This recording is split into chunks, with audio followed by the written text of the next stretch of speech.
Welcome to Real World Peaceful Parenting, a podcast for parents that are tired of yelling, threatening, and punishing their kids. Join mom and master certified parent coach Lisa Smith as she gives you actionable, step-by-step strategies that'll help you transform your household from chaos to cooperation. Let's dive in. Welcome to today's episode. I am so grateful to be with you here today, especially during this bustling holiday season. And I so appreciate you tuning in. I have a special gift for you today.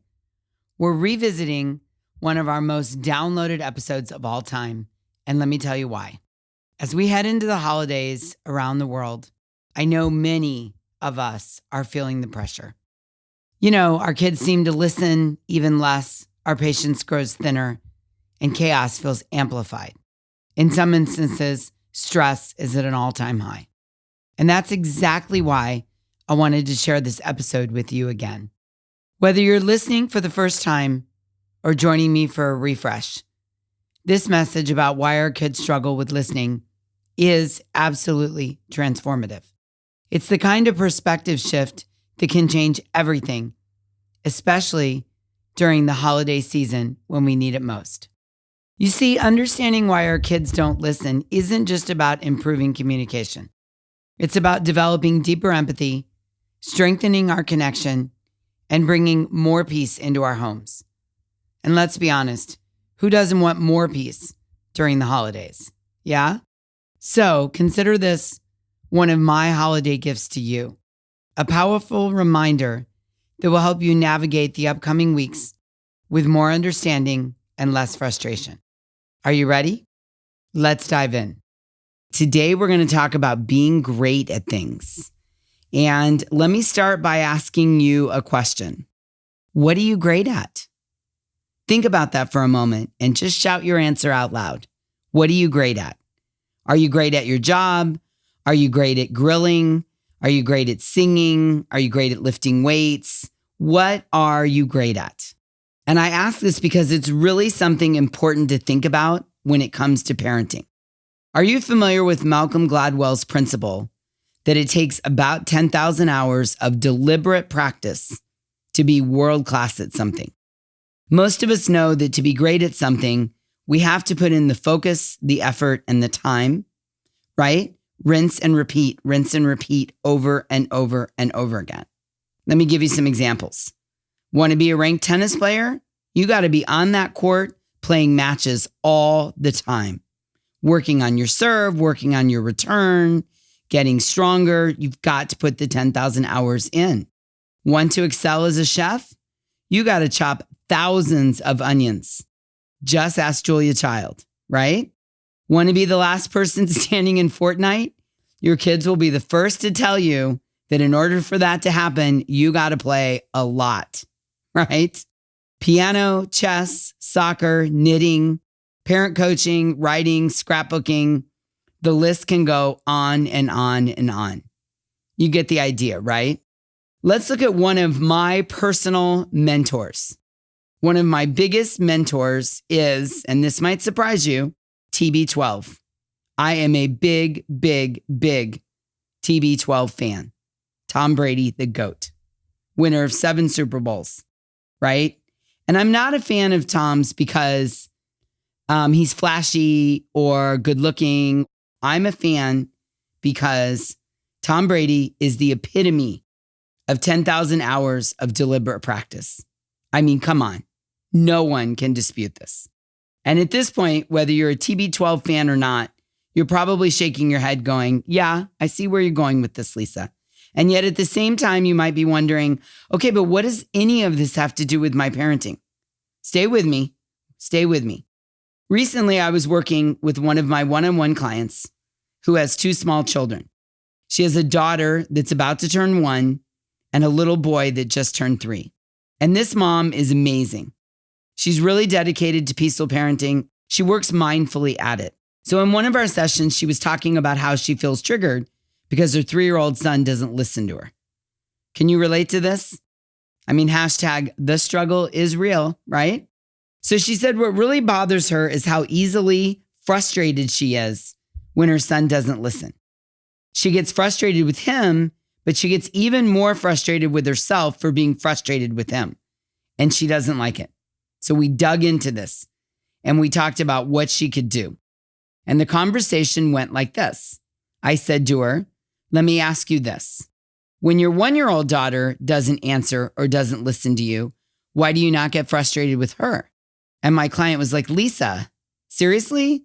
Because she's a baby and she doesn't understand. And I said, oh, so would you say she's yet to learn to listen? That she's new to listening? You know, we have to learn to listen. We're not born with the skill of listening. We're actually born with very few skills. Very, very, very few. Our skills have to be developed with practice over time, right? For example, I really have to work sometimes at listening to my husband.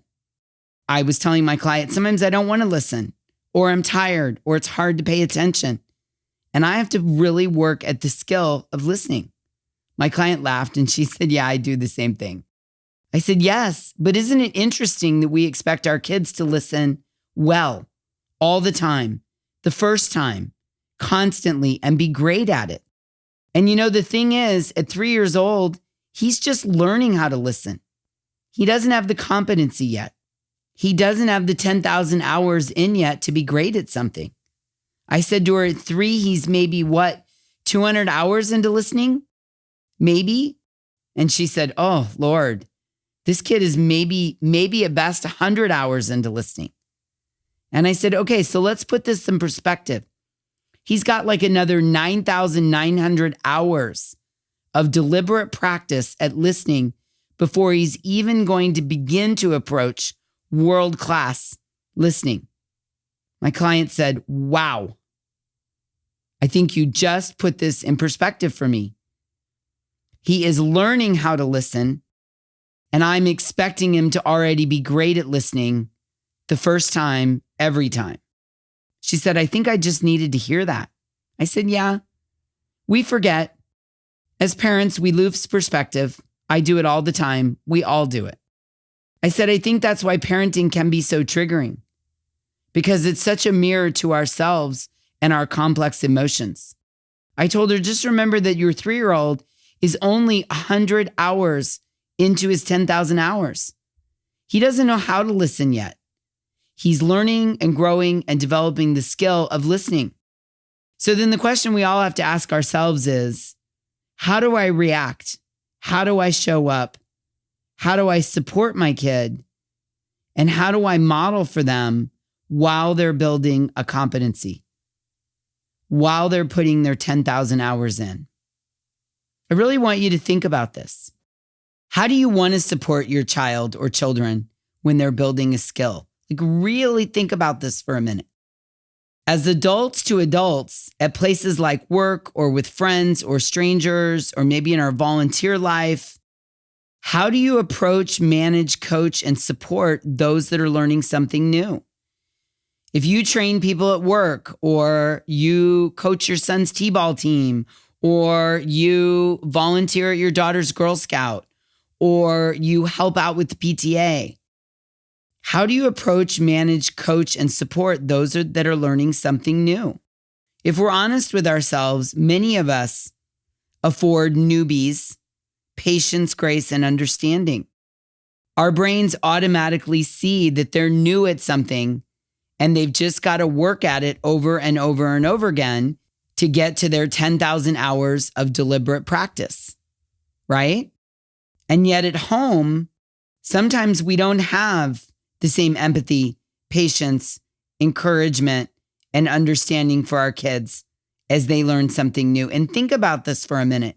Our kids are learning lots of new things all the time. This client of mine, her 3-year-old wasn't just a newbie at listening. He was a newbie at eating and putting his shoes on and brushing his teeth. And his entire world was all about 100 hours into everything he's doing. He is an expert at nothing. Let that shift your perspective for a minute. And remember, this doesn't matter if your kids are 3, 13, or 23. They're still putting their hours in They're 10,000 hours in to be a world-class expert at something. Tom Brady was not the quarterback the first year in the NFL that he is today in his 10th Super Bowl appearance. Why? Because he didn't have the hours in being an starting NFL quarterback. He didn't have the hours in. A seasoned rock band is much better at live performances than they were when they were playing the college tour. Why? It's not because they have a deeper love of music. It's because they have more hours in to their profession. So the question we have to ask ourselves is, do we expect our kids to be experts at something automatically or just because, even though they are little beings with little experience? Hashtag their struggle is real too. I have to admit to occasionally having low patience with my son. And honestly, before my peaceful parenting journey began, it was often. I'm talking really often. Sometimes I expected him to be ready at the exact time I said. I expected him to turn off the lights after being told a few times because it's important to me. Sometimes I still expect him to remember that Tuesday is garbage day. Sometimes I expect him to not be nervous about a new experience. And when he doesn't meet my expectations, I get triggered and frustrated and annoyed. And then I remind myself that he isn't 10,000 hours into building the competency yet. And this reminder helps a ton. It calms me down and it lessens the probability of being triggered. The reminder gives me perspective. It shifts how I see the situation. It reminds me that he hasn't been on earth that many years and that he has an underdeveloped brain, specifically an underdeveloped prefrontal cortex. It reminds me that while he's learning and growing, I want to be patient, kind, understanding, and calm with my requests. And I tell myself one day, yes, one day, Lisa, he will remember to turn off the lights when he leaves a room on his own. Probably about the time he becomes a parent himself. Let me give you some more examples. Let's say your 8-year-old is working on soothing herself at bedtime. She's new to that experience. Or your 12-year-old is working on getting off gaming at an agreed upon time. He's really enjoying the gaming and he's new to cutting himself off in a certain amount of time, even though he's having a good time. Let's say your teenager is working on driving safely. She's just not 10,000 hours in to driving the car around yet. Your tween is working on not melting down every time she hears no. Her brain's just not a world-class expert at that yet. Your 6-year-old is working on sitting in front of the computer all day for online schooling. Nope, not an expert. Probably 50 hours in. Your high schooler is working on planning out her homework and not getting behind. Certainly not 10,000 hours in. Remember your first job? Your latest job change? Learning a new art or a new sport? Can you relate? Let me share this again. Malcolm Gladwell's principle is that it takes about 10,000 hours of deliberate practice to become world-class at anything. Most of us know that to be great at something, we have to put in the focus, the effort, and the time.